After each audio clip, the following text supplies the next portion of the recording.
G'day, g'day, g'day. Hello, everybody. Welcome. Just getting things fired up. It is so nice to be back. Happy New Year.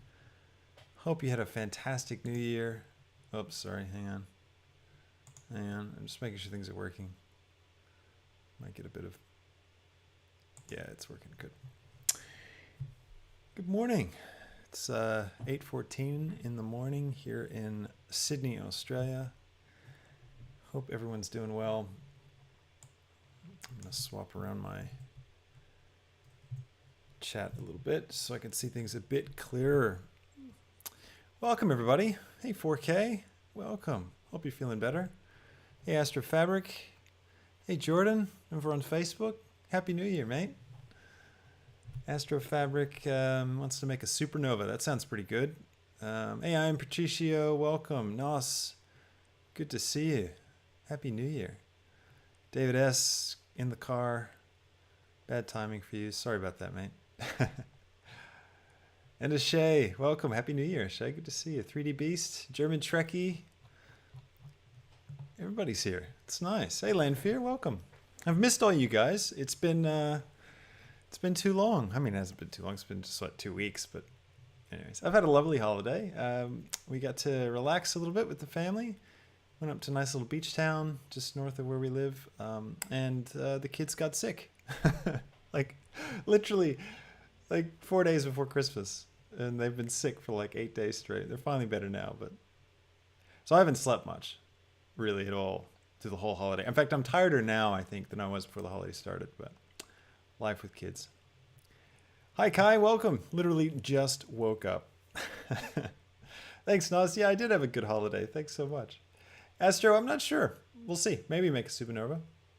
You're keen. Yeah, I had a good holiday. I hope you guys had a good holiday too. We celebrated Christmas. Had a good time with that, and then got to swim. Got to go to the beach. Ate a lot of prawns, and then we went fishing and caught some crabs. Had crabs. It was fun. So we had oysters and crab and prawns. Very Australian Christmas lunch. It was very, very nice. So, and back into it now. So today's my first day back at work.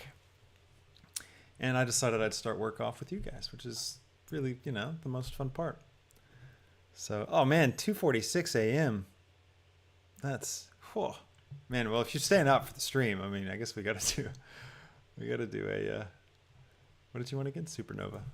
Gosh, that's a tricky one. I have to think about how we do that. Hey, Cephalo, welcome. Nice to see you. I thought would be fun today would be, we'll do a little bit of something, but also we'll do a little bit of an AMA if you guys want. Just an Ask Me Anything. If there's anything you want to ask or talk about, throw them in chat. I'm just going to keep an eye on chat. We're going to start off the year nice and easy. I also wanted to kind of talk a little bit about plans of the channel this year, what the goals are, what we want to try and achieve. The Wipeout track now. So you've been angling for that for a very long time, actually. Jeez, I should really do that.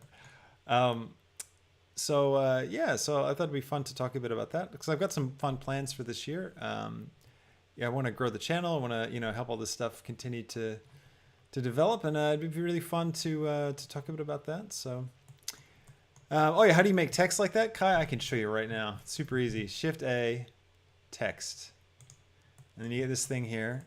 And then you hit tab to go into edit mode, and you get this little text editor. You can just type whatever you want. That reminds me, I should turn on my input history so you can actually see what I'm typing.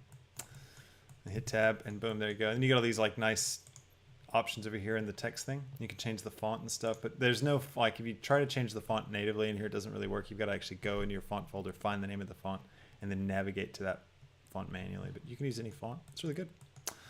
Yep. It's really nice, really nice. I like the extrude. Where is it? Geometry, extrude, boom. It's really cool. I do a lot of motion design and stuff for work, so I'm always throwing text around. So, let's see. How can I fix a traceback error? I don't know. Yusuf, what's the traceback error? Where are you seeing that? Let me know. Hi, Calvin. Welcome. I just made the Dyson Sphere Astro. That's exciting. Happy New Year, Michael. Good to see you. Thanks for dropping in the stream. I'm going to get to you with your your the Patreon project file review. I almost had it done just before we went on holidays, and then I ran out of time, and then we were on a beach. But I figured you'd be all right, so I'll get that to you too. I'm actually hoping to do that today. Yes, so Cephalo, great question. So I've got a couple of things. So I want to finish the epic space battles. Here, I'll make my face a little bit bigger while we chat, just because we're not doing Blender just yet. So plans for this year. Let's go over that first. So yeah, we're on Twitch, Calvin, as well. So you can find us at C Bailey Film on Twitch. We're doing that now. I'm going to be streaming on different platforms at once from now on. So actually, no, Astro, I want to do Gleb's Space VFX course because his stuff looks so much better than mine, and I want to figure out what he's doing. I'm assuming he uses a lot of like image textures and stuff to get his planets to look so good, but I don't know.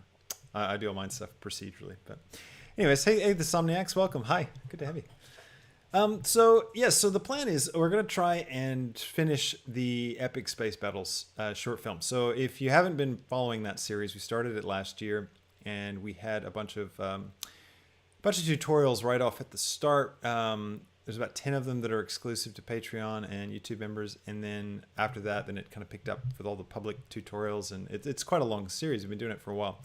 And we got to a point where we taught all the concepts. And now it's just up to me to animate the short film using those concepts and put it all together. So one of my hopes is to finish that this year. So we've gotten about 1 minute into the animation. And it's about 3 minutes total. So I haven't been really putting a lot of time into it lately. So towards the end of the year, things got busy. So hopefully be able to pick up that a little bit more. So that's one of the big goals. We want to push for that, try and get that thing done. So, hey, Calvin. Okay, so you're the game developer 23. Nice.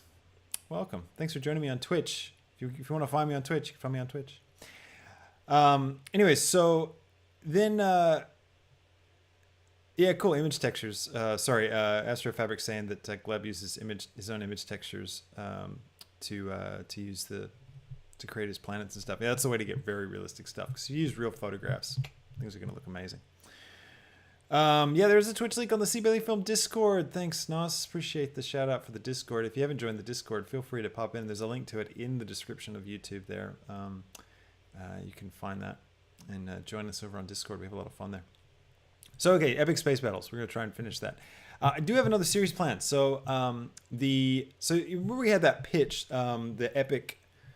What was it? The Epic Grant short film pitch thing that I kind of talked about last year. I put that pitch out there. We didn't get picked for that, unfortunately. Epic decided not to choose us. So, I'll let you guys decide whether or not you stop playing Fortnite. And but I thought it'd be fun to try and create some of the assets from that. And a lot of the requests from the Patreon team that helped plan the series has been around making some kind of robot rig thing. So my thought is to actually try and create one of the characters and try and do a really high fidelity, really realistic looking robot character that's like a humanoid kind of bipedal robot.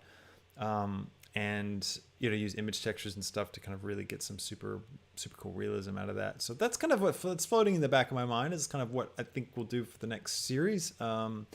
I am a little on the fence about it. I'm still trying to kind of weigh that out. So part of my plan of the next week is to just sit down and try and map out a really clear plan for me for what we're going to be doing. So, so sad news about the Unreal short film. That would have been fun. But anyways, I got the team. I mean, I got the actors. Everybody was like ready to do it. So we might still do it. And that's something I kind of want to talk about as well for this year a little bit. I won't talk about it much now, but I want to flag with you guys. It'd be cool. I would love to start doing a little more live action stuff. So a lot of what I do is with actors and live action work. And so I'd love to try and bring that into the channel somehow without kind of making it a whole new topic. So we'll see how we go with that. We're gonna trial it out. But anyways, I got some big plans for that. That could be fun. So if you're interested in, working with actors and that kind of a thing, let me know if you're keen to see some of that stuff on the channel. Totally off-brand for Blender, but people like that stuff, so we'll see. Anyways, so those are kind of the big flagpole things at the moment. So a new series coming soon.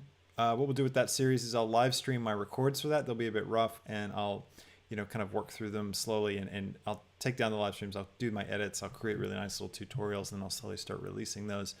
And then on top of that, I think as well, I want to keep doing these sort of one-off tutorials. I really enjoyed those last year, and they got a lot of traction on YouTube. So they seem to be popular. And so I'll keep doing those a little bit, hopefully. So as long as I can juggle it with all the other work, it should be really, really good. So, anyways, and the Somniacs is done with Fortnite. There we go. Nice. We've got one person who's gonna boycott Epic because they didn't pick me. All right, let me. I'll minimize my face. Do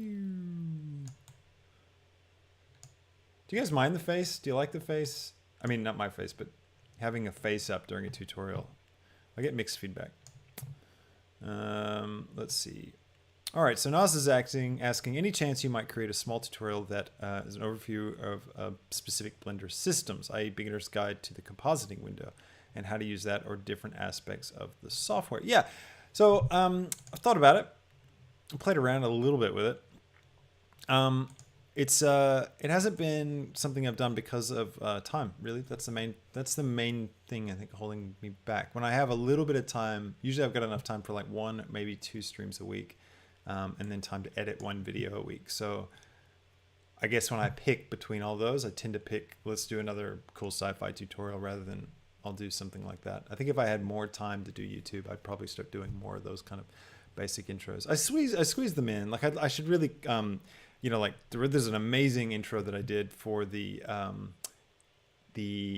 nonlinear animation editor in the Bounty Hunter's Den series. So if you haven't seen that, that's worth checking out because I really go in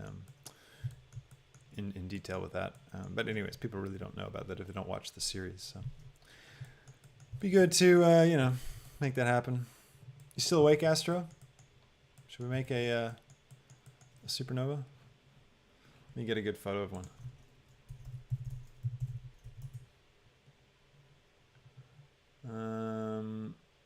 Of course a supernova looks like that. Unbelievable. That's just so tough. All right. Let's have a look. Supernova. All right, there's some creative license here. If we were doing a supernova, definitely some creative. We just do a big white glowy thing.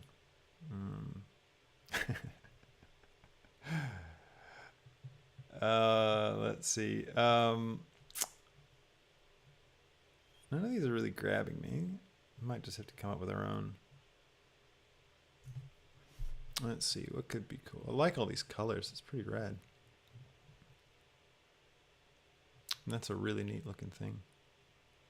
Wouldn't be too hard to do, although it would be volumetrics, which those just kill my machine. I need to upgrade my machine this year. Because every time I try and do volumetrics and record and live stream, it just falls apart. So, hey, Markham, welcome. Good to see you. Happy New Year. Hope you had a nice holiday. What if we could do one without using volumetrics? So, hey, Gordon, welcome. Good to have you. Happy New Year to you, too, man.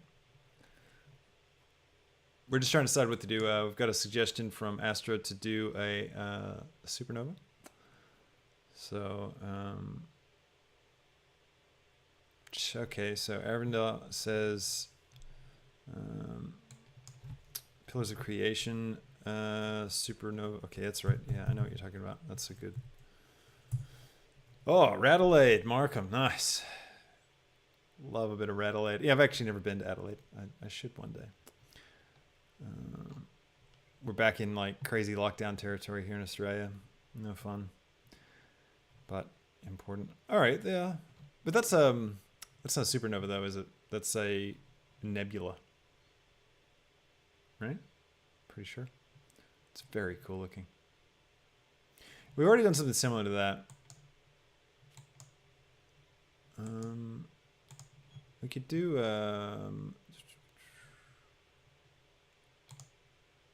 what does a real supernova look like? That's cool. That's pretty cool too. I don't know. I feel like we need to kind of tie this in somehow with something else. It's a bit too unspecific for a good video. Yeah, supernova explosion animation. Yeah, we don't have time to do a full animation.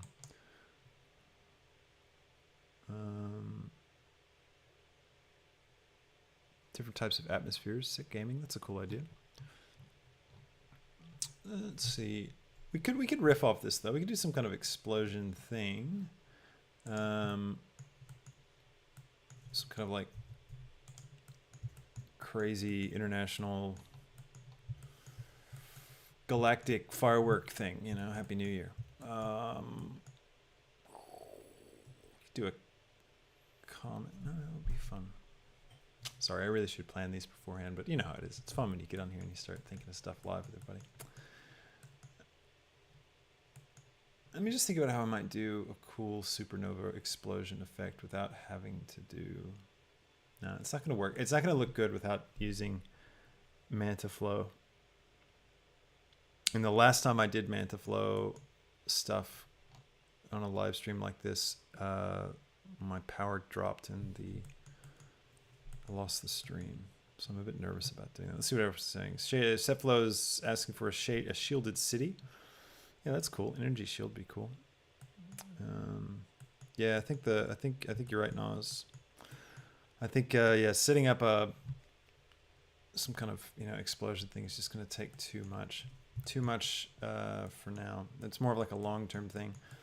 If you do want to see the explosion stuff though, you can check out in the Epic Space Battles series. We've got that making explosions episode, which is you can use that to do supernovas. Plus you got the Nebula tutorial, which that's the same kind of thing too. So all right, let's keep hunting. I'm going to do a planet. Feel free to throw any other questions too in chat, gang, if you have anything else random you want to talk about. Yeah, sure. There is an explosion tutorial, so have a look at that, just on the channel page. Let's see. What could we do? Let me get my...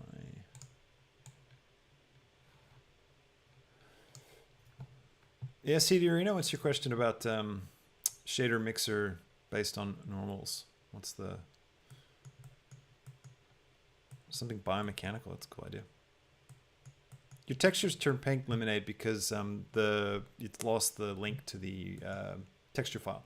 So whenever you're using an external file for a texture and it's not there, or it can't find it, it just shows you like this pink color. So you just have to go back and re-navigate to it. Image. So imagine a cylinder carved from a log sideways. Okay, I'm doing it. I'm imagining that. What do I imagine next? How would one mix an end grain texture with a long grain texture across the rounded edge? So you mean the rounded edge, you mean like so you've got the flat bit, which is the long grain texture, and then you've got the circular texture on the end. So you're saying, how would you mix those two? When you say the rounded edge, do you mean the edge between the flat bit and that half circle curve bit? Is that the rounded edge? Plasma cutter for dead space. That's a cool idea. Across the circulars that go around the edge of the disc. Across the circular faces that go around the edge. That go around the edge of the disc. You could do it in two ways. You could have, I mean, what you might do is just select the face of those front bits, the half circle bit. You select the faces for that and just assign a new material to it and set up a different parameter for the way the lines go.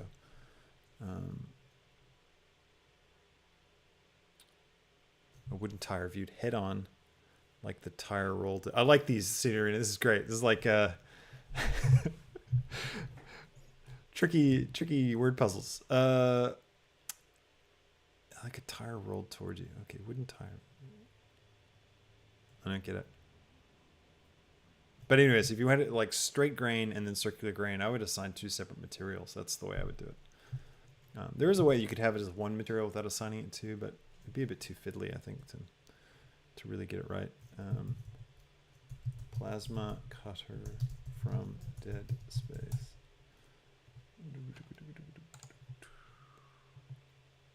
Ah, Flit World. Culture Cauldron, new name. Nice. Nice new name. Things are well. I hope they're well with you too. Happy New Year. Oh yeah, the plasma cutter for Dead Space. That's pretty cool.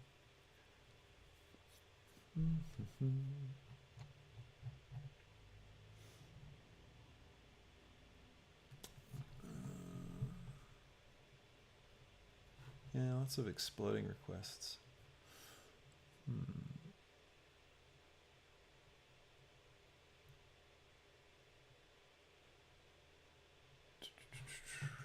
What do you mean, Astro? Astro asked, would you come to VC on your Discord server someday? What does that mean? What does VC stand for?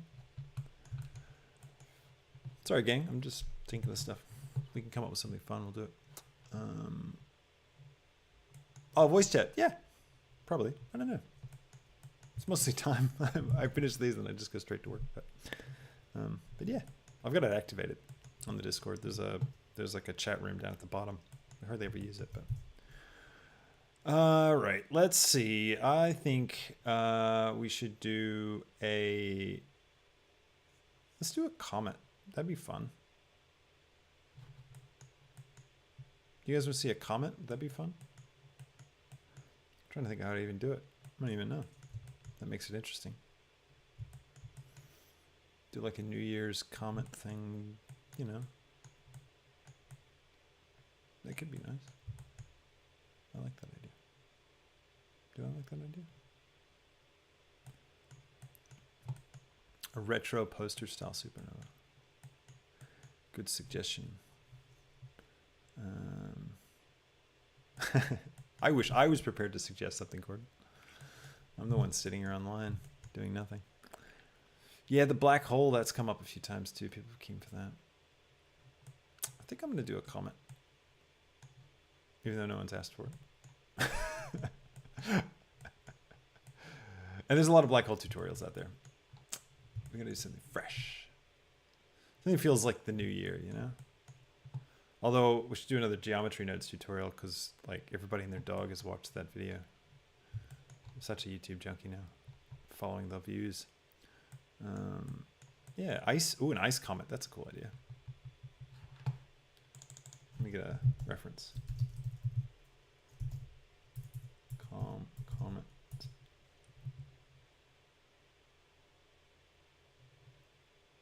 Yeah, this could be good. And there'll probably be some ideas in this that we could, you know, that would be relevant to supernovas and stuff. Pull this out. Fractured up glacier, kind of like this one. Mm-hmm. Looks like somebody else has got the same idea. That's kind of cool. Cool image. All right, let's do that. Let's do something inspired by this. All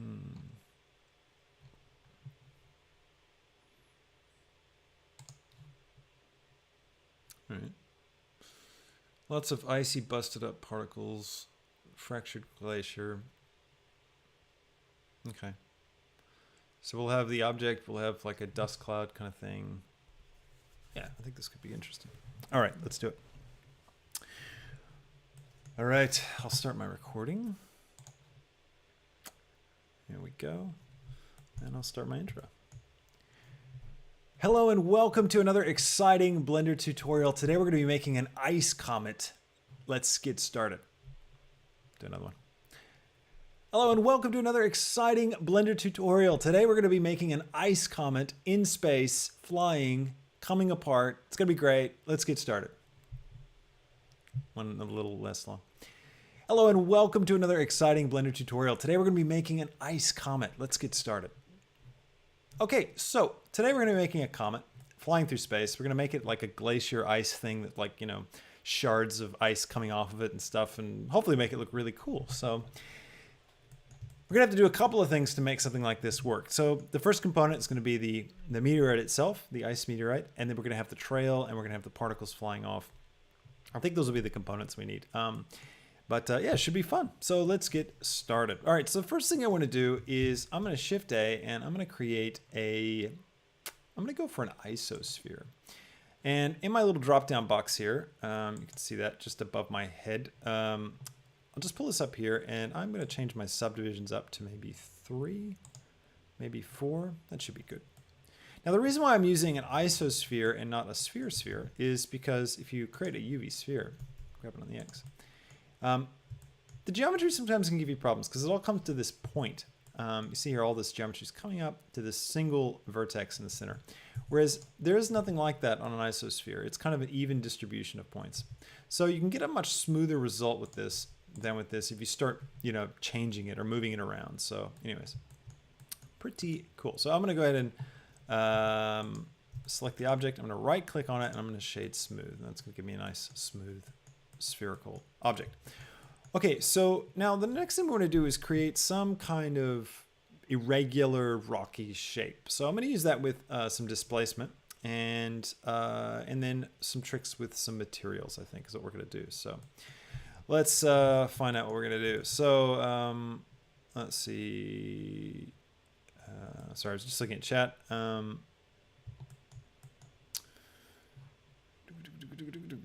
Oh, did I miss a question? I did. I missed your question, Lemonade Studios. Sorry. Thanks, 4K, for answering it. Appreciate it.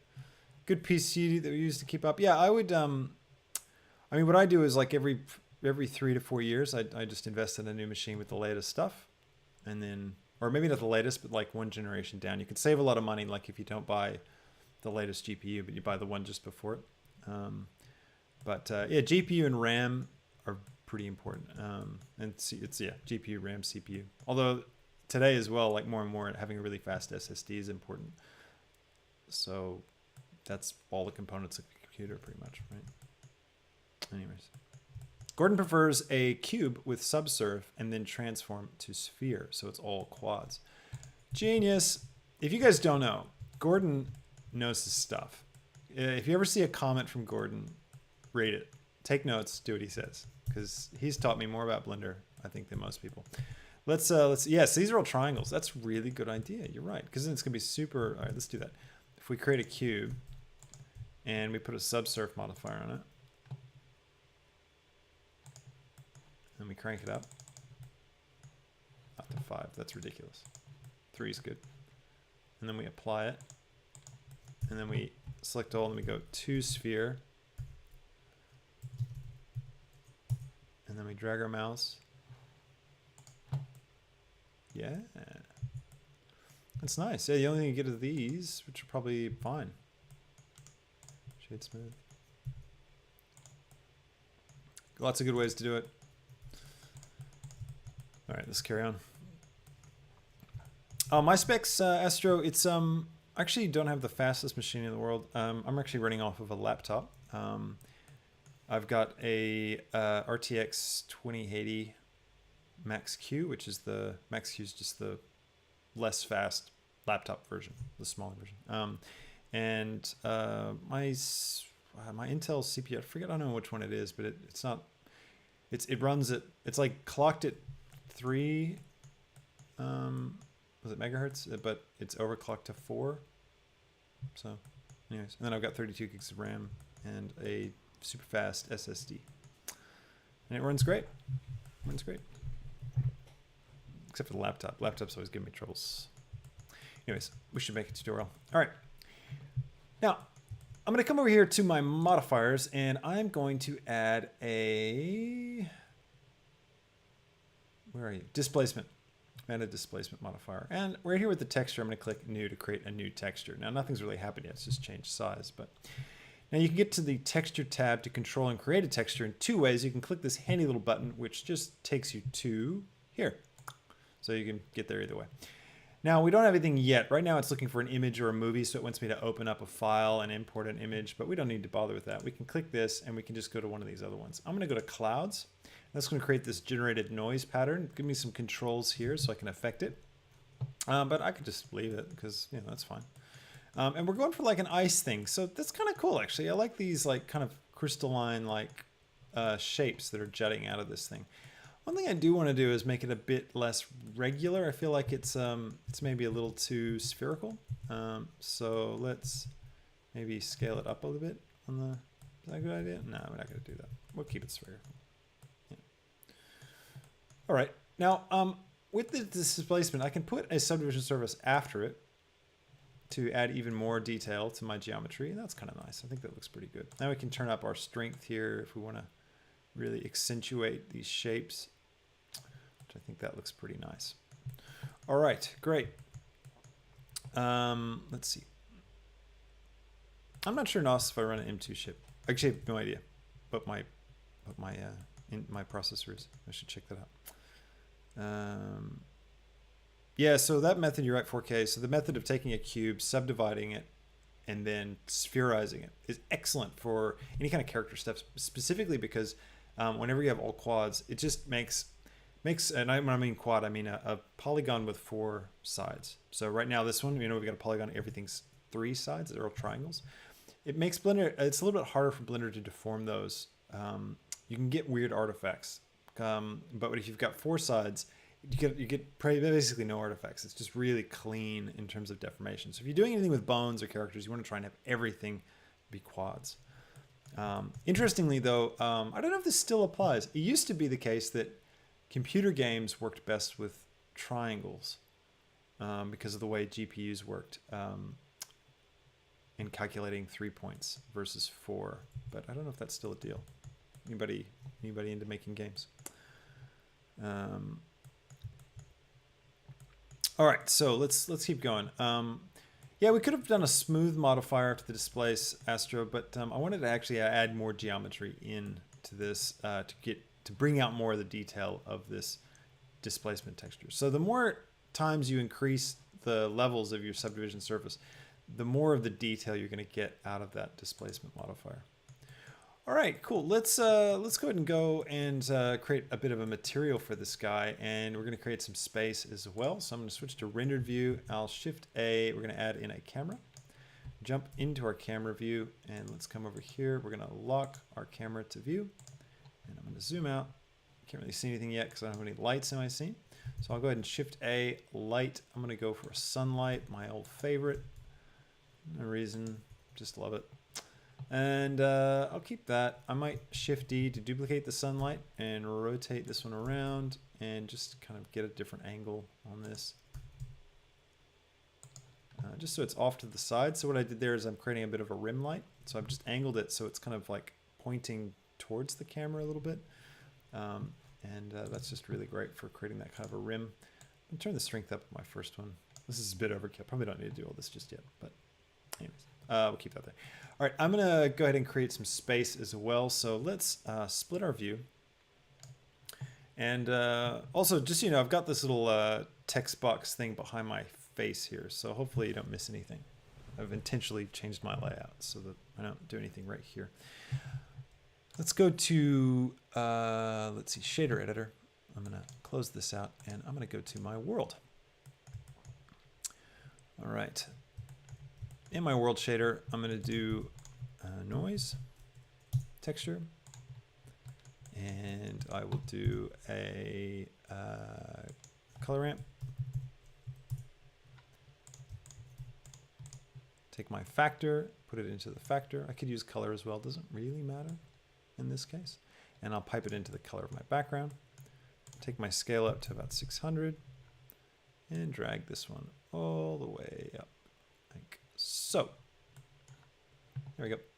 Space. Right. Let's go ahead. I'm going to unlock my camera to view for now and bring ours in like that. I'm going to go ahead and turn on Passport 2 as well. So come over to Viewport Display. Passport 2 is this little box down here. All it does is it darkens the outside of your camera frame so that you can focus on, just what's being rendered. Okay. Now that we've got this thing, it's a bit, I think it's probably a bit too much dark shadows here.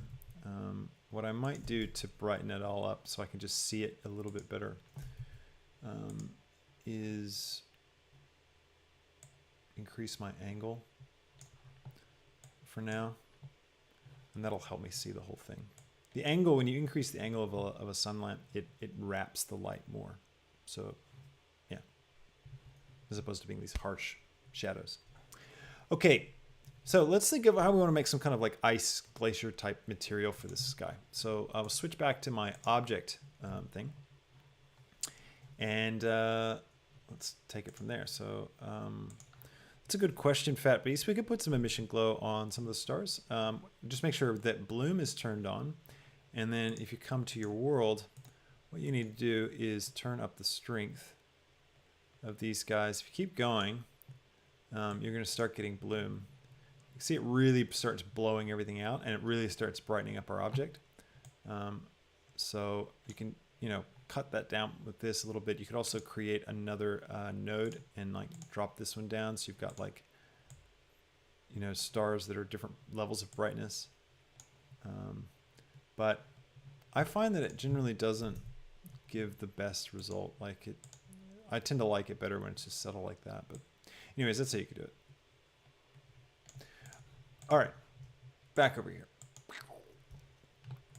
Okay, so let's get started. I'm going to click New up here. Now you can click New up here to create a new material. We have an object selected. You could also just do it in the Material tab. This is exactly the same thing. They're all linked. So I can click New here, and you can see it happens in both places. Just presented in two different layouts.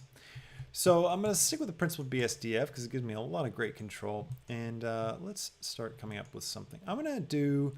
I'm going to create a Voronoi texture. So type in Voronoi. I'm going Shift A, by the way, if the hotkey is not popping up. Oh, it is. Yeah, good. So Shift A, and that'll do that. We actually don't need our timeline down here. So can I get rid of that? Should I get rid of that? If I get rid of that, then I'll have. I know what I'll do. I'll do this, and then I'll split this one here. And I'll take this one and go down like that, so it's big. And then this one I'll just, I'll just leave that like that.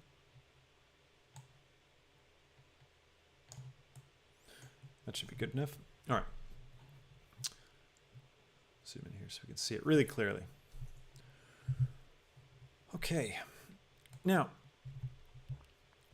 first thing I want to do is use this Voronoi texture. Now, the Voronoi texture, we can just plug it into, I'm going to plug it into a color ramp so that I can crunch it down a bit and see what it looks like. So I'm going to take the distance and plug it into the factor. You could use color or position. They all give different results, so it's worth experimenting. I'm going to stick it into the emission for now so we can actually see what it looks like. I'm going to drag this down too to create some contrast. And let's see, what can we do with this? I'm also going to take my base color down to black. That'll just really help me see clearly. All right, so this is kind of what I was after. I wanted these like circular bits. I might try, let's try position. Oh no, that's going to be the actual position on the texture coordinate. Yeah, this is kind of what I was thinking. So with the color, you get these hard edges. How do I want to use this? I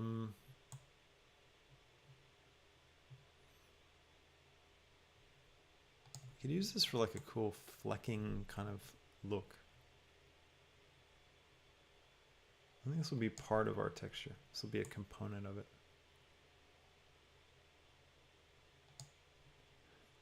Okay, so I'm going to take so I've got a scale of about 70. And I'm going to take the black part of my color ramp and I'm going to bring it up a bit to like a light gray. Now the reason for that is I'm going to use this to drive, I think I'm going to use this to drive my roughness. And when you have 0 or black, that means that it's perfectly smooth and it's going to reflect perfectly, right? I don't want that. I want to have it kind of be blurring the reflections a little bit. White or 1 will be perfectly rough, so it won't be reflecting at all. So actually I'm going to bring that down too, because I do want it to actually reflect some.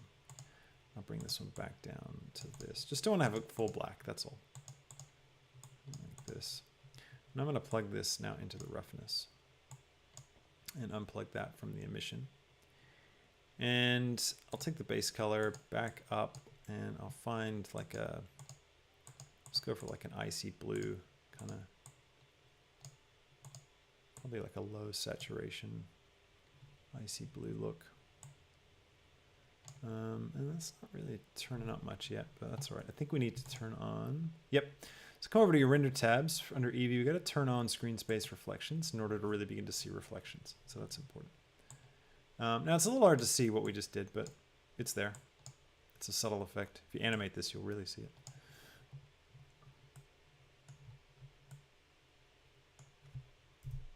All right, now next thing I'm going to do is I'm going to take another Voronoi. And let's see what everybody's saying. When you're saying Flit World, it's weird calling you Flit World. Gotta get used to that. You need the eGeometry node and use pointiness, although you need cycles. You get a mapping method of peaks and troughs that can be used to factor morph materials. Yeah, that is really cool.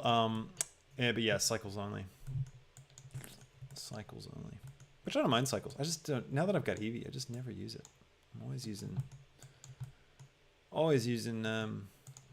Eevee. Just love it. Plug this back in here. We can have a look at back into the emission. So for this next one, I just want to have a think about what I want to do. I might take my scale down. I'm thinking we need to go for like some kind of like cracked thing. So I'm gonna switch color ramp to constant. This can be a hard change now between the two colors. I'm just kind of seeing what I get. So I change my scale.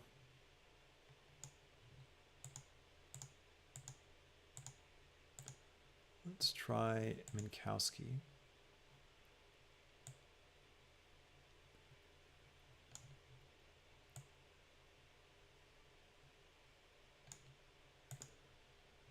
Chibichiv. It's gonna be too like box-like. Manhattan I definitely don't want.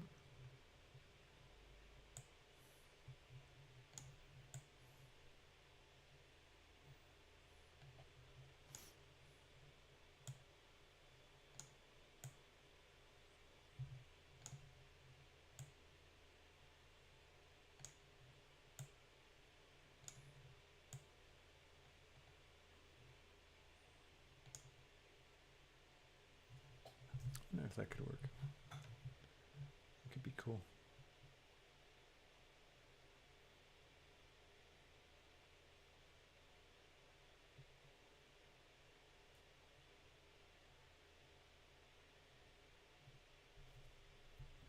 Yeah, let's try this. Okay. I'll just do it again so it's on the record for the tutorial. Okay, so I'm going to take my Voronoi texture. I'm going to actually create a new one. So Voronoi. Drop it down there. I'm going to create a color ramp, another one. I'll take the distance into the factor and I'll take the color into the emission. And I'll drag these together so we're a bit closer. And I am going to take this from linear to constant. That's going to make it a real hard change. So there's no gradual fading between that black and white.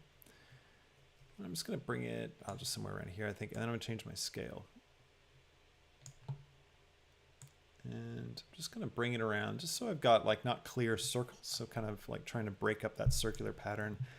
And I'm looking to see if I can get something that's more like cracks. Yeah, that's kind of nice. Like we get these like kind of fractured sections, which looks pretty cool. That's what I was going for. And I'm just playing with the scale to get that right. So I'll still stick with like a scale of like 35, I think. Looks pretty nice. Let's see. Now what I want to do is I'm going to take this, see if I can push it out a little bit more maybe. No, I don't think so. I think it's good there. So I'll take this to drive my my color next. Okay, so there's a couple ways we can do that. I'm going to unplug it from the emission, and we can use this system, right? And we can change these colors directly. That's probably the easiest thing to do. So I can just take this and I'll go ahead and plug this into my color. And I'll give myself kind of one shade of blue, and then this one over here, pull this up, go for like a similar shade of blue. And the key with this is to make them similar, right? So if I take this one and I color pick the second one and then just darken it down a little bit, not too much, then that's just going to create this nice subtle breakup between the two. Now, actually, what we should do is let's take this. I'm gonna switch this back to ease, and I'm gonna drag this out to the end, and then I'm gonna take this and I'm gonna make this white and black again. Okay, and the reason for that, put this back down to black, is because I want to use this to drive a couple of other different things, and I want to use the black and white values to do it. If I plug this setup directly into another color ramp that's like this, where it's just eased and it's like at the top and the end, it's basically gonna do the same thing as if I just colored these directly. So we're not changing, you know, the curve at all with these things. We're just keeping them out and we're just changing the color. So yeah. Anyways, let's see. Let's take. I'm not really seeing this. This is just kind of not working. What happens if I just plug this in here? Might be a little bit better. Now with ice as well, it's good to use a clear coat because a clear coat is basically like a level of reflection on top of your object. So it's like a smooth, like car paint, like a shiny outside coating. So if I turn on my clear coat, and then this is the separate control for the roughness. So it's like, how visible is that clear coat and how reflective is it? You know, does it reflect a lot or is it kind of muted? So I can bring that around as well. We can play with that. All right, let's try adding in a bit of bump. Then you're really going to start seeing what this material is doing. Okay, so I'm going to take this and just move it out of the way for now. I'm going to create a bump node. And let's take, we'll start with this and see what it looks like. So we'll take this one, we'll take the color, we'll put it into the height, and we'll take the normal and we'll put it into the normal. There we go. So now we're getting that nice sharp look. Now we need to do more to it than just this, but I'm going to bring my strength down to like 0.3. And it'd be cool too if it was like kind of hollow, or not hollow, but like had a sub, what am I trying to say? A subsurface look. Let's plug it into the clear coat normal as well. I want to see what it does when it affects both of them. That's the cool thing about clear coats is you can have a different normal for your clear coat. All right, it's looking good. Let's add in some extra noise. So I'm going to go Shift A. We're going to grab a noise texture, and I'm just going to increase the scale up to like 20, let's say, and I'll just grab this color ramp, bring it down, bring this one to this. Actually, we don't want constant. We'll go ease. I will plug this into the emission just to have a look at it. There it is. Turn my scale up. This, and probably bring this up a bit like that. Turn my roughness up and my detail just to get it really, really rough. A lot of texture in there. And let's unplug that from the emission. Yeah, Gordon, I agree. I think some subsurface scattering would look really nice in this. Same with you, Astro. Some translucency would be cool. Although there's a fine line between overkill because we're going to be having like this ice trail and stuff. Like there's a lot we won't see. So don't worry about creating stuff that's not going to show up in your final render. All right, hey Skylar, welcome. Good to have you. Happy New Year. Thanks for popping in. And we still have one viewer on Twitch. Very excited about that Twitch viewer. You mean a lot to me out there in Twitch land. Thanks for watching. If you don't know already, everybody on YouTube, we're on Twitch now. So check us out on Twitch. We're also on Facebook. But I hate Facebook. Why am I streaming on Facebook? Okay, sorry, sidetracked. All right, so what I want to do is I want to combine this texture with this texture so we get more detail going on in here with all this stuff. What would probably be smart would be to combine this not evenly across the whole thing, but only on one part. So I think I'm just going to use this noise in the dark section, and I'll use a separate noise for this light section. So in order to get that to break up, what I need to do is I need to basically use this as like a stencil to cut out stuff from this other texture. Okay, so I'll bring this down to demonstrate. So if I take this and put up in my emission, so we're seeing the whole thing, right? We want to use this, pop this into the emission to cut out sections, right? So if I want to have the these dark bits be where we see this noise texture. So right now they're black. Now, if you multiply any number by 0 or black, you're going to get 0, so we'll lose it. So we want to actually invert this. We want to turn it around so that these sections where I want this noise texture are white, and these other sections are black. And that'll give me the right look. So I could just duplicate this color ramp and just flip these colors. So I could take this one and make this one white, and take this one and make it black. Oops, sorry, I didn't actually select. There we go. Take this one and make it black. I've inverted it manually. And now what I can do is I can take this one. So now you can see what that looks like. As you can see now, the bits where I want this noise to show up are all white. So now if we take these two, get this guy out of the way again, and we go mix RGB. Fun fact, you could also use math multiply or mix RGB multiply. This is going to give you the same result. Why? Well, it's because we're just working with black and white, so 1 and 0.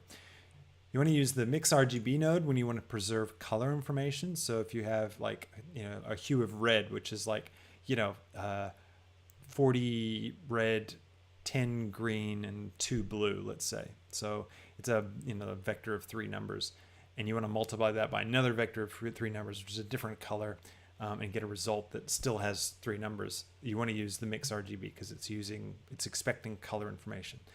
Whereas this is just straight up 1 number times 1 number equals another number. So because we're using black and white, it doesn't matter. Like it's all just 1 number. If these were colors and I stuck them through this, they would output a black and white value because it would just get rid of all that extra color information. We just look at the red channel. I'm pretty sure it's the red channel. Just looks at the first channel and goes, all right, let's multiply that number by this number, done. So anyways, so I'm going to do this. So color to color, and I'll turn the factor all the way up so it's fully multiplying both of them together. And now if I stick this into the emission, you'll see that what we get is noise just in those white areas, and we get nothing in these other areas. So now what I can do is I can add that in there. So let's keep giving ourselves lots of room here. So we can decide, do we want this noise to be affecting the color and the bump? I think so, possibly. We could do it either way. Let's try it just with the bump first, and maybe only do that. So okay, so what I want to do to do that is I want to let's see. This is all black. So I need to bring some white into this. And in this shader, what we just made, just double check. Yep, that's all black. So if we add, we're going to add basically these white values are going to be added into where it's 0 values already in this other material. So if I go a mix RGB, and I grab this one, stick it in there.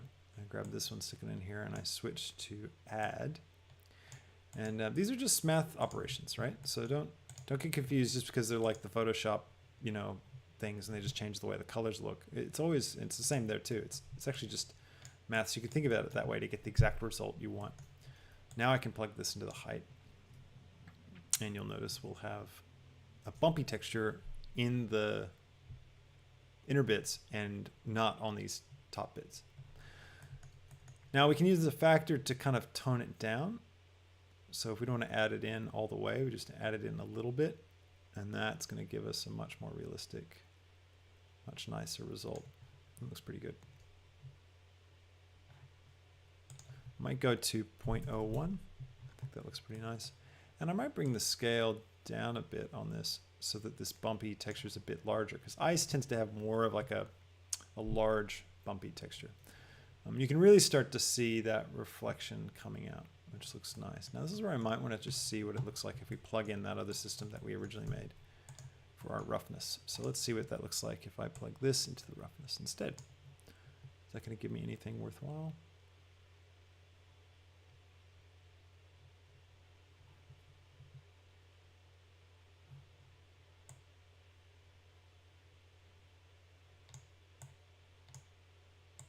I don't really see any difference at all.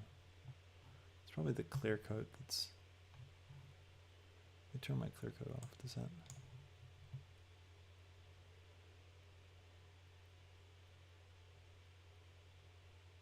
Yeah, it's not really doing anything for us. All right. It's a good example about how useful it is to have a texture that repeats. So what I mean by that is we're using the same sort of texture setup for the color, and then the bump, and then the roughness. All of that really, really helps, because it helps you see it. It helps kind of bring it out. All right, let's plug that back into the roughness like we had it. All right, now next thing I'm thinking is that these sharp areas, they're a bit too consistent. It'd be nice to kind of break up their edges a little bit. Might even see what happens if I pull this out a little bit. Now what's cool about this is all animated. You can animate this. So bear that in mind as you make something like this. It's kind of nice. Let's go for, let's just mess with our colors a little bit.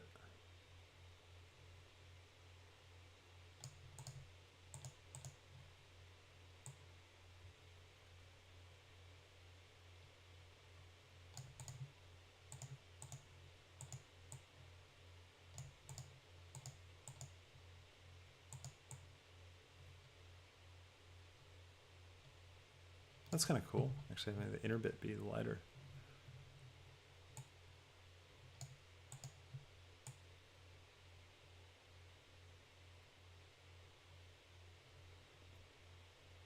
Just gotta make sure we can actually see it. That's what's important. All right, I think now is a good time to try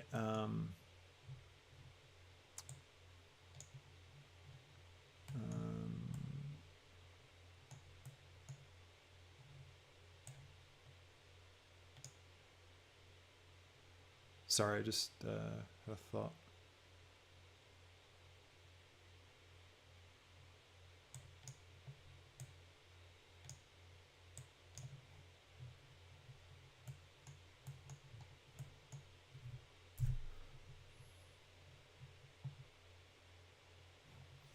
Okay, I've just unplugged my roughness and I've just turned it down to like 0.91 just to give me a uniform roughness for now, because I kind of like how that's looking.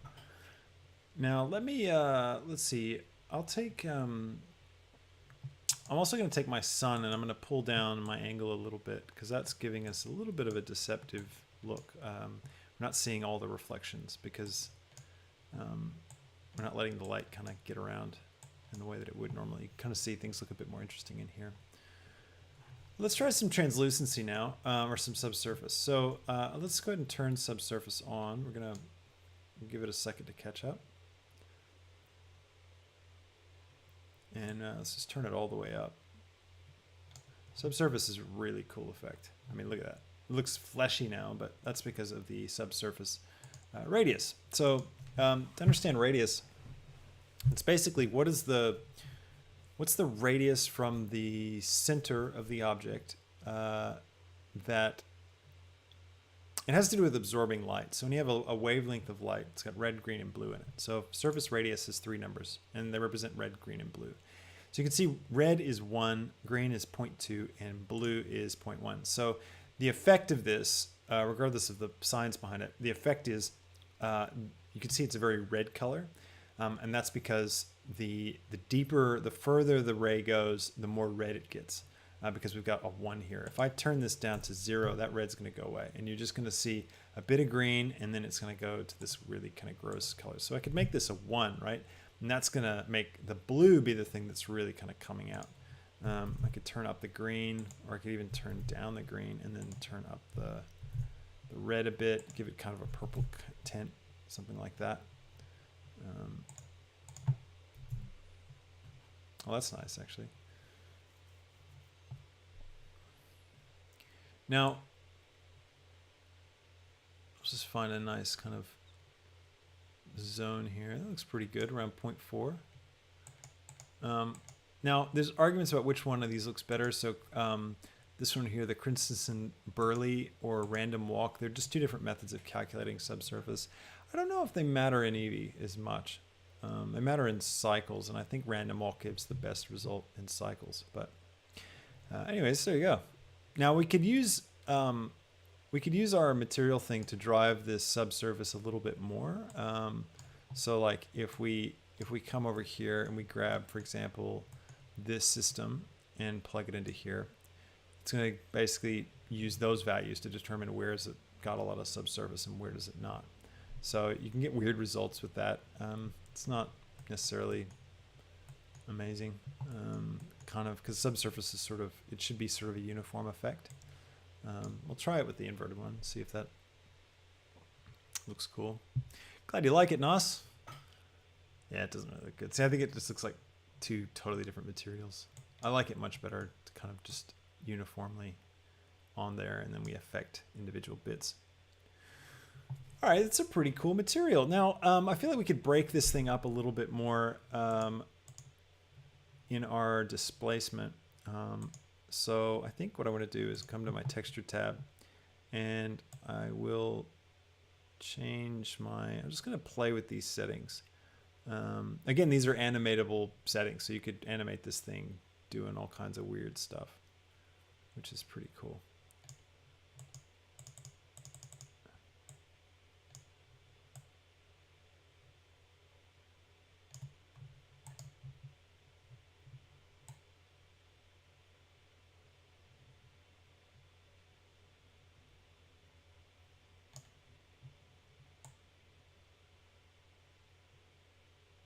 That's pretty neat. Looks like this crazy ice crystal thing.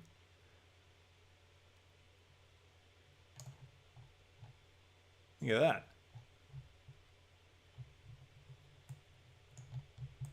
That's really cool looking. I'm changing the brightness and the contrast of my texture, and that's what it's doing. If I turn the brightness off, you see it's all going to black, which basically means it's getting rid of the displacement modifier completely. So if you come in here, this is what our material actually just looks like. It's kind of cool, those holes in it. Look at that.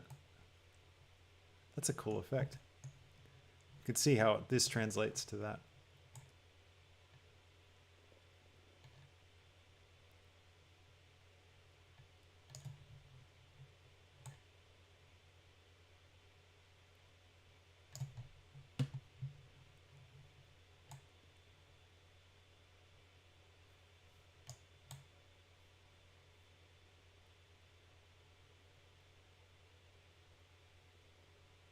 It's a pretty cool effect. We need to animate that.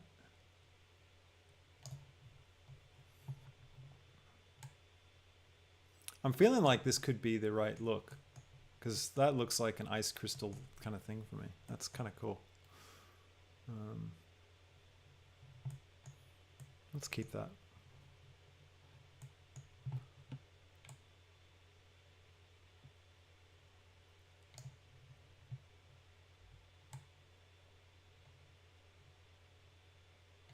Turn my specular up a bit. I'm going to play with metallic. Naturally, metallic is something you're only going to put on if it's actually made of metal, but if you forget that and you just look at this, it looks really cool. So metal can be just a fun extra thing to throw on to an object, just to give it a little bit more, I don't know, mystery.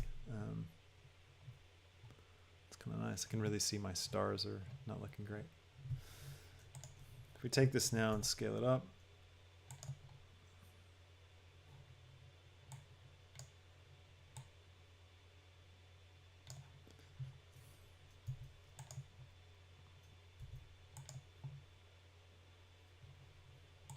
could also have a play with what happens if we like flip this, put the subsurf first, That's pretty cool. Gosh, look at that. That's so cool. Like, just render that image in the tutorial there. Look at that. That's really neat. I love it. It's like some kind of ice crystal planet thing.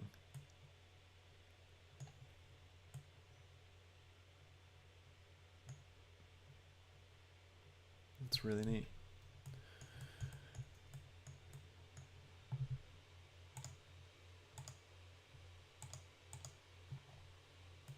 Now the more of these I add, the more of these little spikes are going to get too. It does get a bit slow, so it's probably not worth it.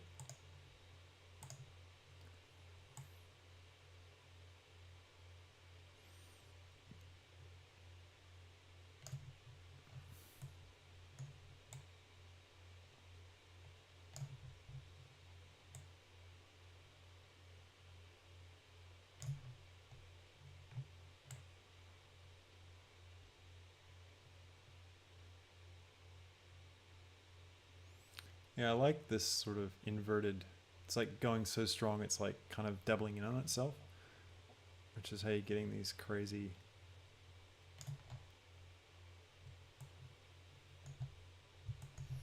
That's really cool. All right, I like this thing. This is just weird. I love it. It looks so cool. All right, let's, yeah, this is gonna be really, really cool for some kind of abstract scene. No, so you're right. I might turn my strength up on the bump a little bit. All right, let's figure out how we'd make this thing look like it's got some kind of like ice trail thing coming off of it. I mean, we've got this nice natural whatever sticking off, but anyways, let's go like this. I feel like with our camera with this shot, it would look really nice if it was a bit wider. So let me take us to a 24. I'm going to lock my camera to view again. And I'm going to zoom in a touch. Okay, now, how do we want to do this? I'll start with a light.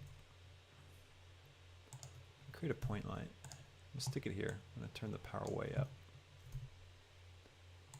And kind of just stick it somewhere in here. Give it a bit of an ice blue color.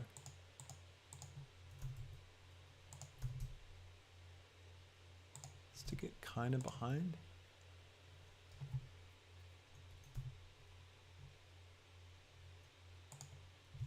Maybe even duplicate it. Bring another one over here. I think that looks really cool, doesn't it?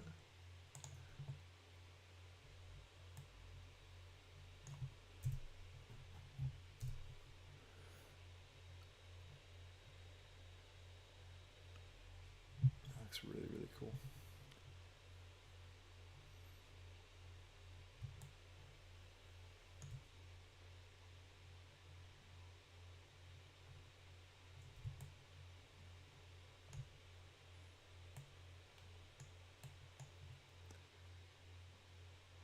That's so neat looking. Sorry, I'm just mesmerized by this. How much that looks like ice, you know?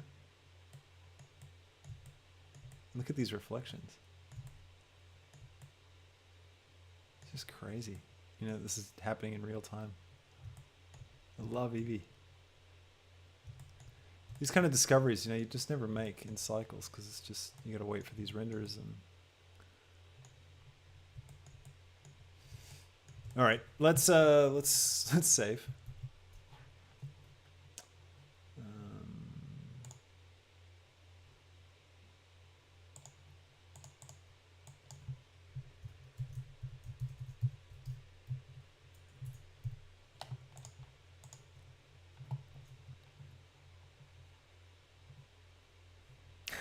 Thanks, Nas. Nas says I just made better ice than extreme PBR in 30 minutes. That's how we roll here. See Bailey Film. Thanks for tuning in. It's pretty cool ice crystals. Like, I'm tempted just to end the tutorial there and say it's an ice crystal tutorial. All right, let's see. What else could we do to this? Let's come back over here. What happens if we put in another displacement modifier? and we put it up at the start. Create a new material and go to clouds again. All right. We take the size way, way up.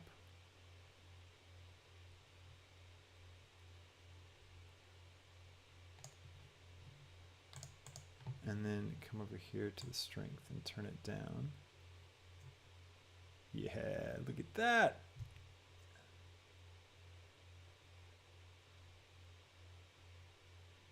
How can you not love that?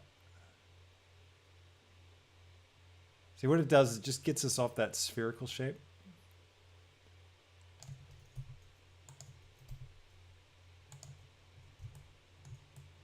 And now it's this amazing looking thing. Look at that.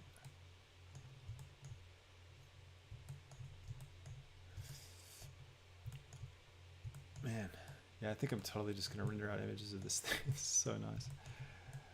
All right, cool. All right, now do I want to do anything else? I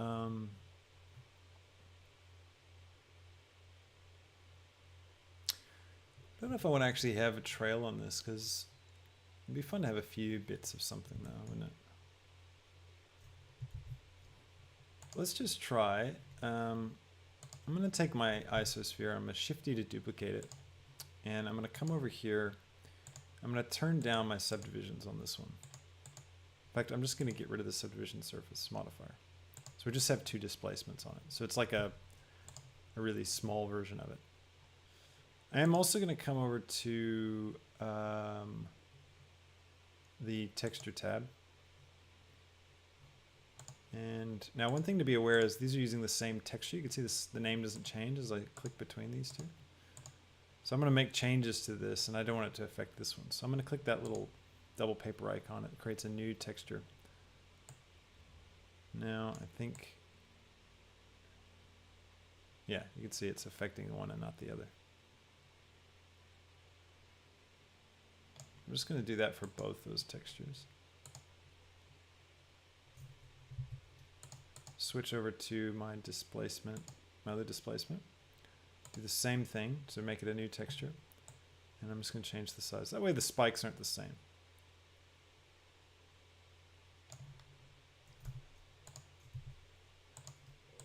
I'm going to take this one. I'm going to come to particles. And I'll select under render. We're going to go object. And we'll select our second isosphere object. And I'll turn the size up. Like this. I'm going to turn my scale random up. And I'm going to create a force field wind. I'm going to turn on everything so I can see. I'm going to rotate this wind like so. I'm going to go back to the first frame. And they're falling, so I need to turn off gravity. So come over to my particles, come down to field weights, and I'm going to turn gravity off. Back to my first frame. And then this one, I just need to increase the strength of it, I think. So I'll come here, and I'll turn the strength up.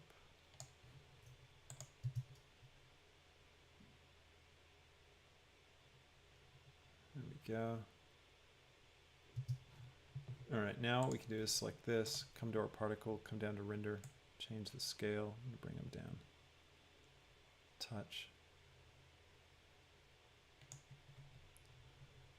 And I might take this guy,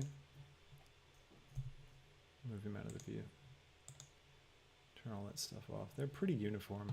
I don't know if this is going to work. Turn rotation on, make it dynamic. So making it dynamic means they're going to kind of rotate independently, like they're all going to kind of do their own rotation. That's pretty cool. And let's see if we take,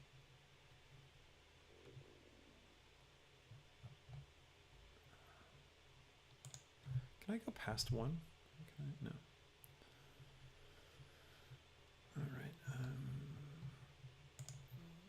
go up to 5,000 particles.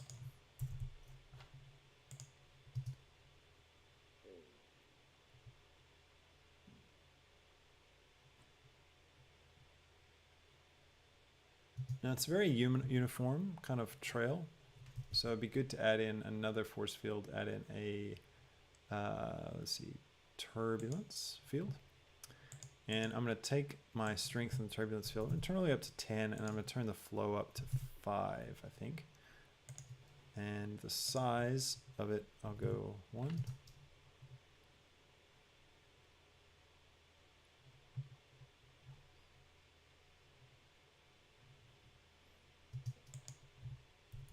Try 10 on the size. I forget which way it should go. If it's like...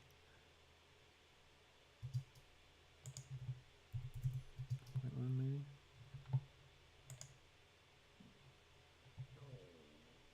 So I'm not sold that this effect is actually going to do anything for us. But I wanted to try it just to see. Because, you know, what you would expect is like a glowy kind of wispy trail. And using particles like this is not really going to do it.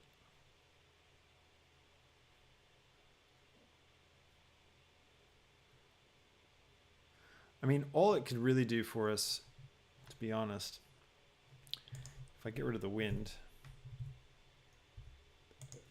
and we come back to this guy, what we could do is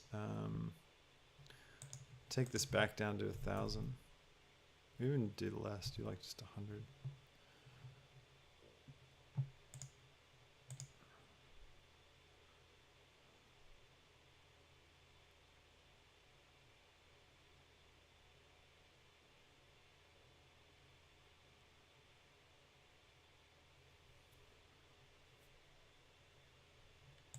It's too less, so let's jump it back up to 1,000.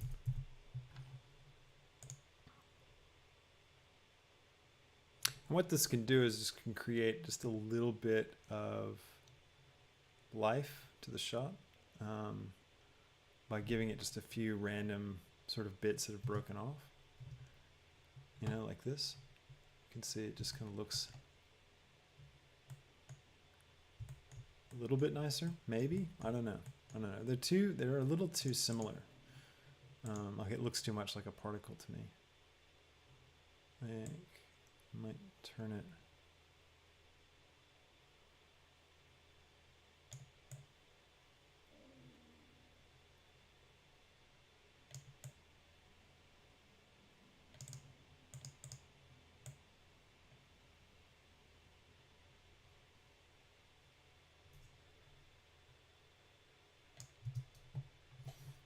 Yeah, I'm not convinced this is really helping us.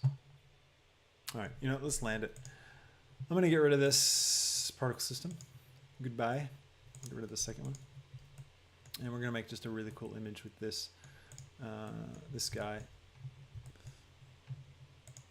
I'm going to take the displacement here, and what happens if I turn the strength? Oh, that's right. It's doing... I like that a bit better.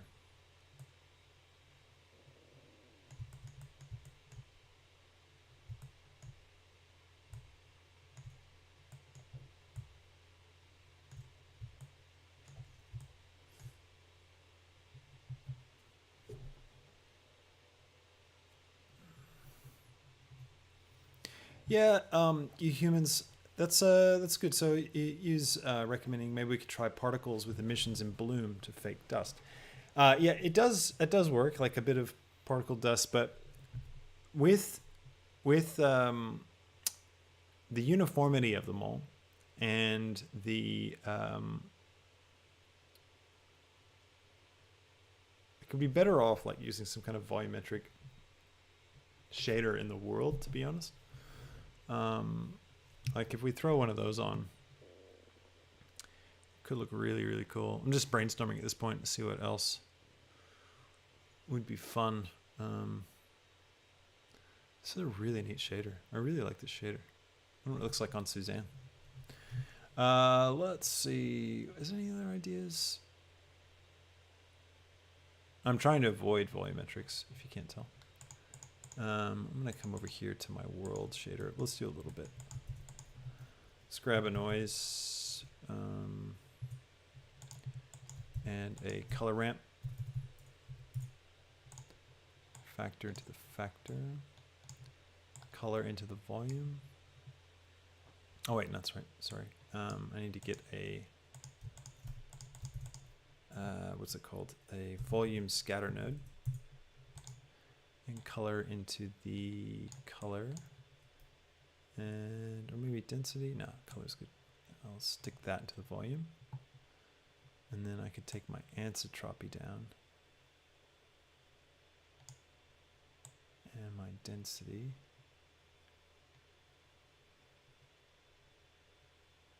That's so cool. Volumes are really neat. 0.1. Let's go 0.01. And how does it go the other way? 0.99. And I'll give it kind of a bluish tint. Like so. Change my scale. Eudosaurus, welcome. Good to have you. It's been a while. It's been 2 weeks. We're in the world of the internet. 2 weeks is a very long time. I'm surprised you're all still here. Now, okay, so one of the downsides of doing this is that with the volume scatter node, you do get these like bright spots around lights. So using those lights to kind of decorate the object falls short a little bit for us. You know, we get this nice stuff up here from the sun lamp. So I could turn that sun lamp right up and you're going to get this nice glow. Same with that one down there. But the point lights are not going to look good. So we'd kind of have to compromise somewhere. I'll take my suns and I'll pull both of them back to angle 0. You can see it doesn't quite look as good, does it? These point lights are really doing a lot of heavy lifting for us. I mean, I guess I could just try and hide this one a little bit in the bright spots of the image.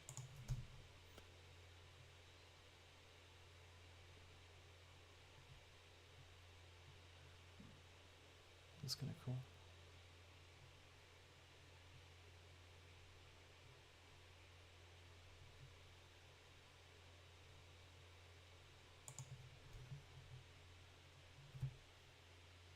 We could turn this into like a landscape, you know?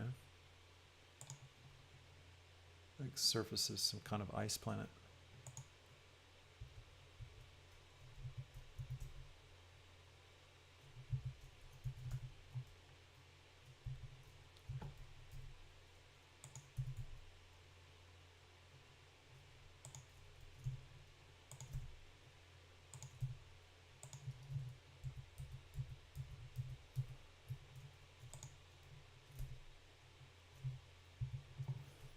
I might take these point lights and parent them to the isosphere so that I can keep them together. Why didn't that work?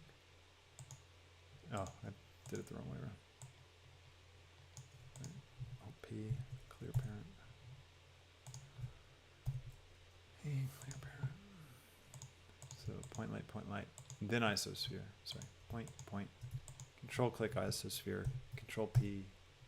Yeah, that's what I meant.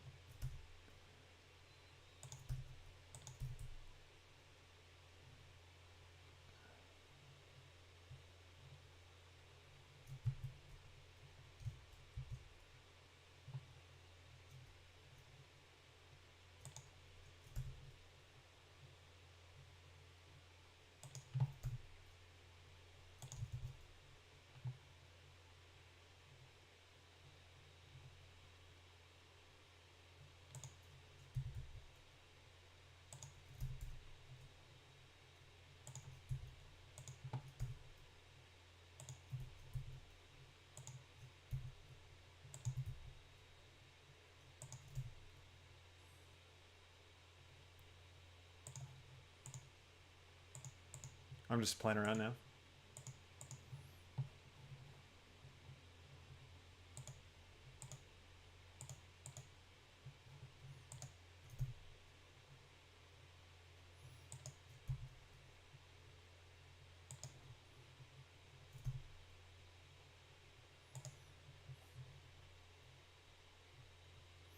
kind of lose what we're looking at when we do this, all this extra stuff.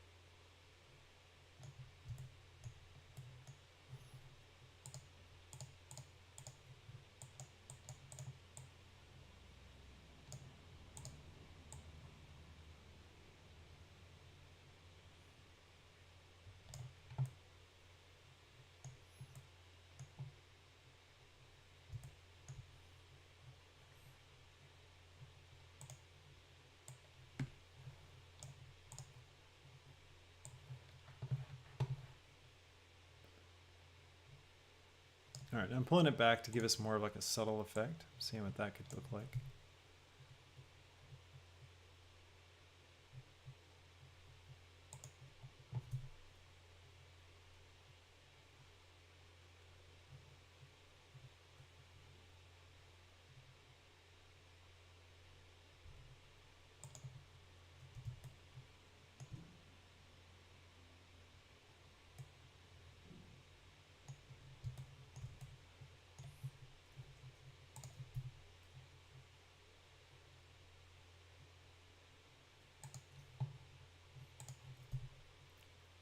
And I'm also thinking about the image, like it needs to be,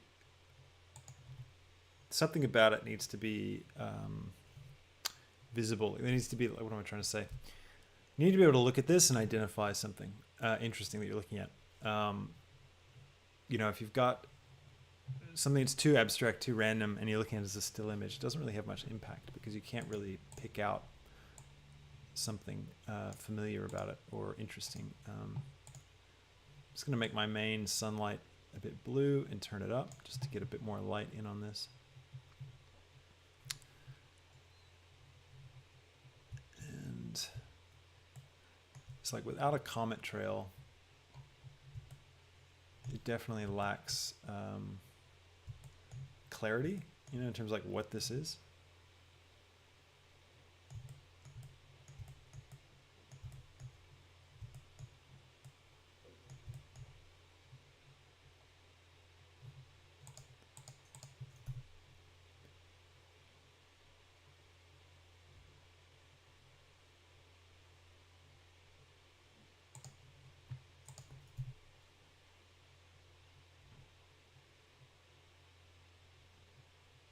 Wow, that's so cool looking, isn't it?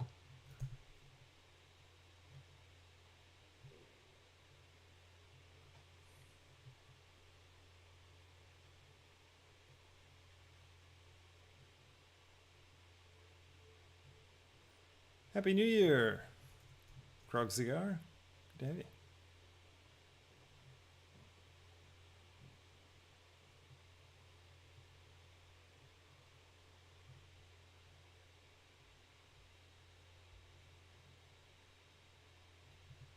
I like sticking it up in one of these.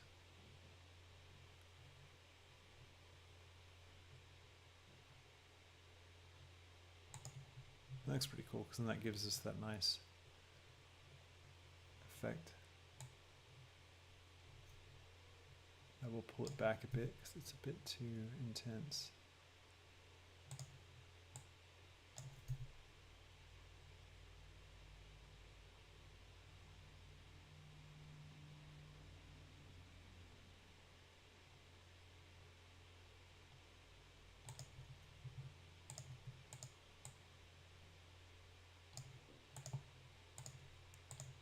Make these colors a bit richer.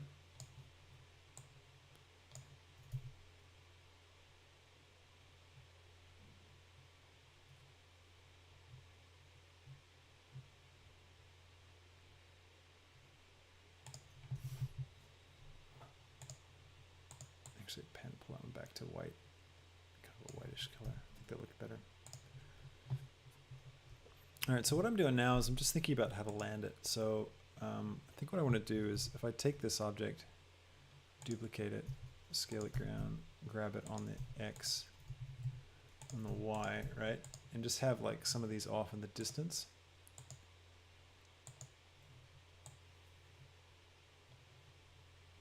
Then that will really help kind of sell some of the depth of the scene.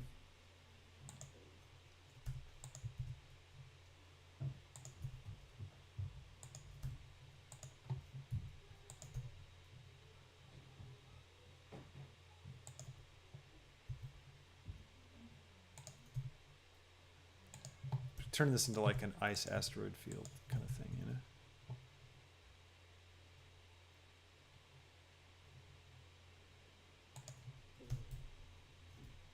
I think that's cool. I mean, is that cool? Thanks, Blargan. Happy New Year, Blargan. Good to see you.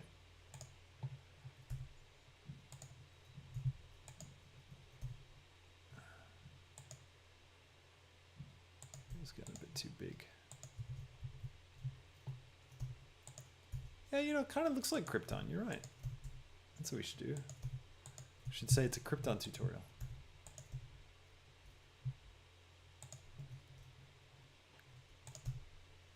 All right, so you can see I'm working on a composition now, right? So I've got my key interests, I've got my cool bits. Now I'm just trying to position objects so that there's a bit of a scene happening, right? We could probably even get away with duplicating one of these lights.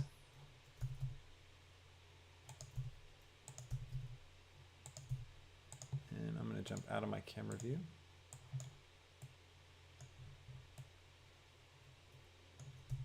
And just bring this one over to this guy.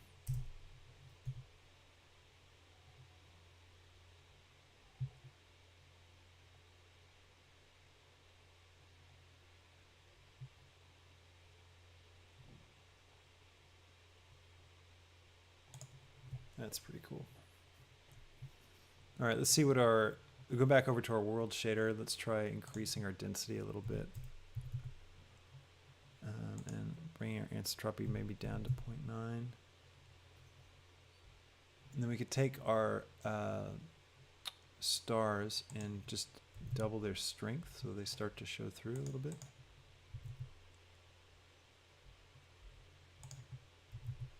I mean, nice to get these nice little flecks too. That's kind of cool.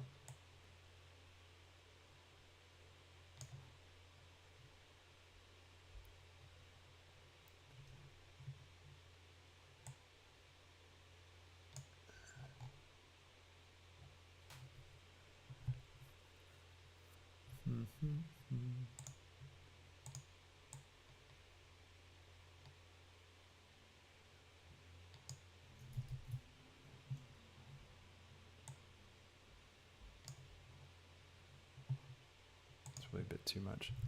Pull that back to 3.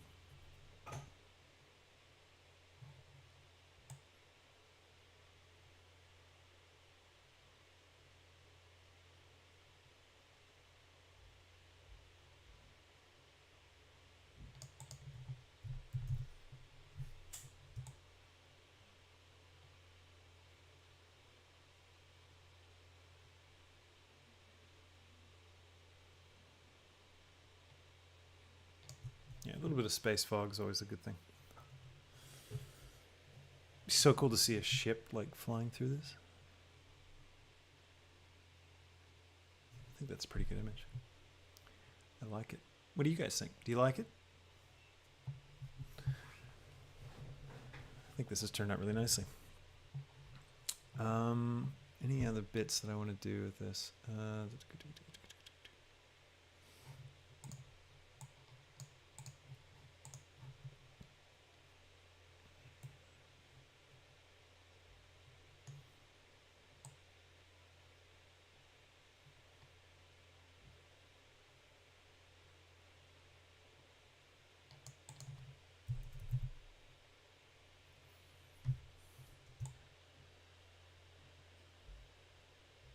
Just going to increase that a little bit. Thanks, Michael. Glad you think it's looking great. I'm pretty happy with this.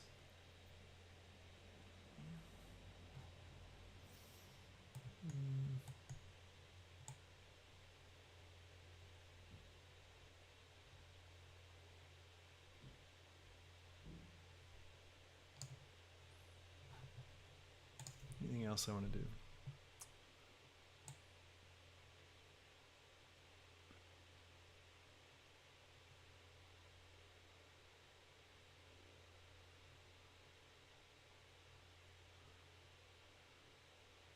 This is a pretty cool system that we've built. Growing crystals. Really use this.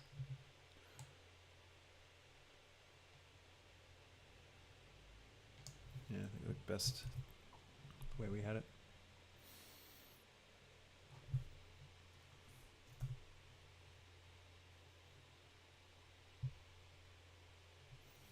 Now, one thing I do feel like is I don't have quite enough contrast in my scene.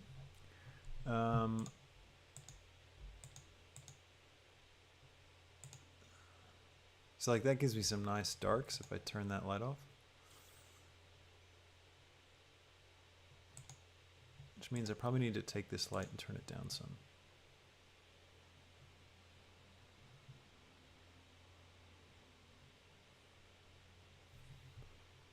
Or rotate it a bit.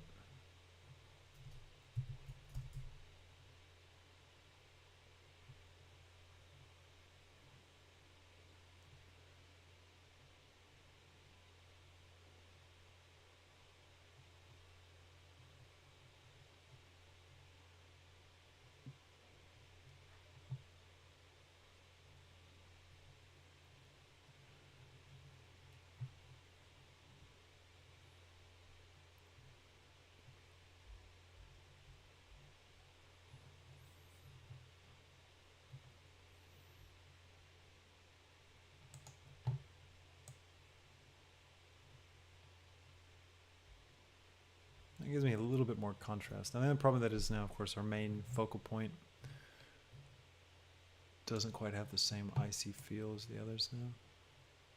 Not sure how I feel about that.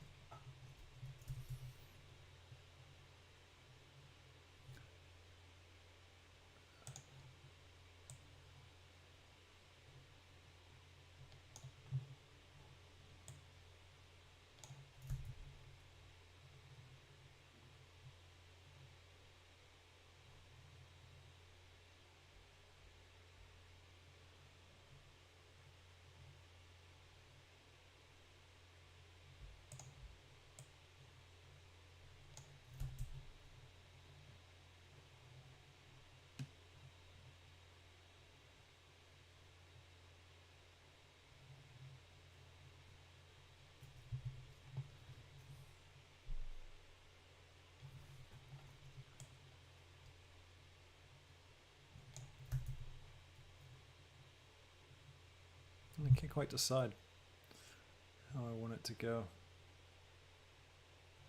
Yeah, I think you're probably right, David S. We should probably just control the background brightness.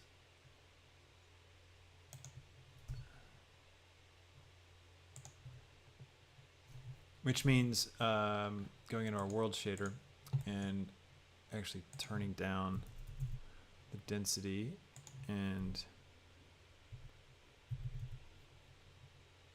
because that really helps bring it out. But then we lose that nice, maybe just a little bit is good. It's nice to have just a little bit of that glow. The other thought is, you know, we could turn down the subsurface a little bit.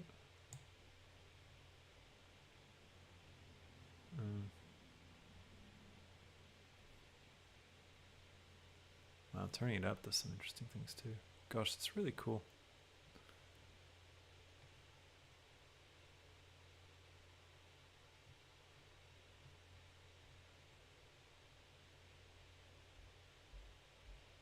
Yeah, I think I do like it kind of sitting right where we had it, right in between zone.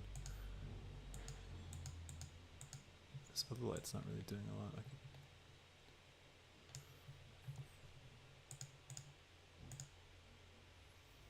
I mean, the other thought is maybe the image is fine having a dark one in the foreground.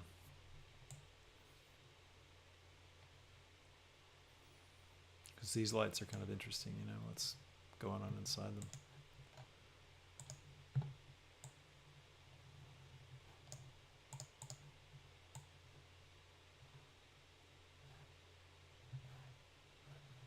Something crazy like that.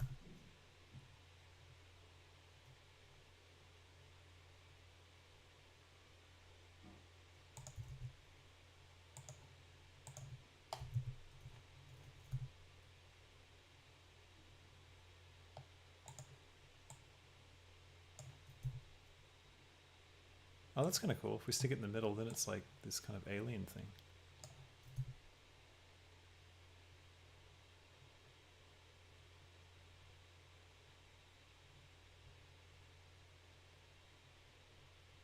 And it gives us a bit of a focal point. I like that. Now it's an interesting image. Last thing I want to do is go to my camera and, or actually go to my render view. And if I multiply, so I go 1080 times 2.35, that'll give me that cinematic letterbox look. And then come back to my camera, maybe play around with widening my lens a little bit. And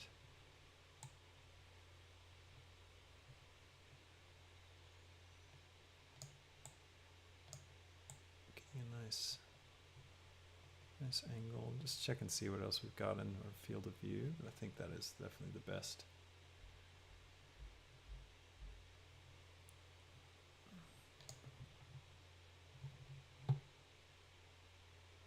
Nice. Last thing that might look kind of cool would be to have a few, like it maybe would be cool to have a few tiny bits floating around, but I think that's probably overkill. We could, instead of doing a particle system, I could duplicate one of these guys and just shrink him down. And bring him up here into the foreground. And just see what it looks like, but it's probably just going to look like something that's far away. It's not necessarily going to be doing a whole lot for a shot. You can see it's not really adding anything, so I'll just delete that. All right, cool. Let's re-record the intro since we didn't actually do what we said we were going to do, which I don't mind. Hope you guys don't mind. I think this looks great. Let's get a nice view of it. Actually, you know what? Let's even get rid of this. Let's just full screen it.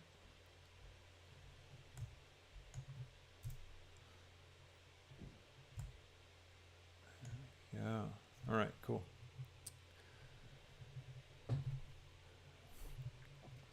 Hello and welcome to another exciting Blender tutorial. Today we're going to be making some cool space ice crystals. Let's get started. So today the plan is to make a shader and a bit of an object that looks like ice crystals floating in space to get this really cool kind of, you know, Superman Krypton kind of look thing going on. Yeah, so we're going to use a combination of really cool shader tricks and some displacement on some basic shapes to get these really cool looking objects. So let's get started. That's pretty good. All right. Wow. Fun times. I'm going to put this up for Patreon as the project file, so everybody on the $10 level and up will get this. So if you're interested in that, you can go check that out. Oh yeah, I forgot to do the like and subscribe spiel. All right, anyways. If you like videos like this, if you enjoy this video, excuse me, if you enjoyed this video, then please consider liking the blah, blah, blah. I hate this part. All right. If you enjoyed this video, please hit that like button and leave me a comment. Let me know what you think. Give suggestions in the comments for other videos you'd like to see. Anything you want there. Just I try and read all the comments. I don't always get back to everybody, but I try my best to stay on top of it. And check out the Patreon and think about being a channel member. Joining up gets you some cool benefits on both of those places. So it's worth having a look at. So thanks again for watching. I hope you really enjoyed today's episode and learned a lot, gained some cool tricks and tips for yourself. And yeah, have fun making space crystals. I'll catch you in the next tutorial. See ya. Bye. Okay, that was for the record. All right. So, yeah. Yeah, Blender compositing, David, is really slow. It's hardly worth it. I never composite in Blender. It just takes forever. It's just way too slow. So yeah, I would say DaVinci Resolve is the way to go. Thanks for joining me today, everybody. Really fun to be back. Really fun to have another stream up. Looking forward to what's next. So yeah, keep an eye out. I'll start planning out the next big series, and we'll start putting some effort into that hopefully soon. And I am, yeah, just really looking forward to sharing all the exciting things. I've got this other big project too I want to talk about, but I'm not quite ready to talk about that yet. So, hype. Anyways, All right. Yeah, cool. Thanks everybody for joining me today. I'm going to go ahead and log off, but have a fantastic rest of your day, night, wherever you are in the world, and hope you have a wonderful start to 2021. Looking forward to enjoying it with you. I will catch you in the next live stream. Keep an eye out for when they go live. It's all a bit random. I don't do a regular schedule, so just keep an eye out. Hopefully you catch one. Thanks again for joining today, and I will catch you later. See ya. Bye.